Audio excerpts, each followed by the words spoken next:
Il-Union tal-Cabin Crew waqfet in-negozjati mal-Air Malta wara l-U-turn tal-kumpanija u l-insistenza li tibqa' tuża lil 145 ħaddiem li jinsabu fuq kuntratt definit.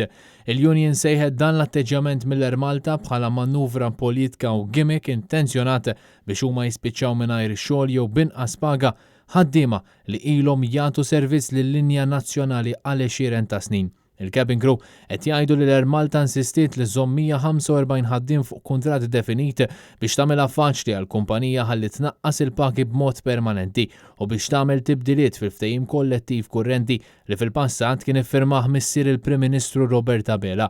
Il-UCC temmen li l-insistenza tal-Air Malta biex terġa' tdaħħal impjegati għal żmien fiss ma tagħmel l-ebda sens ekonomiku tmur kontra t-talbiet tal-kumpanija għal miżuri aggressivi li naqsu l-ispejjeż biex tevita tkeċċijiet kollettivi u qed tambuża minn persuni vulnerabbli li se jkunu sfruttati mill-kumpanija biex jitilħaq l-iskopijiet tagħha.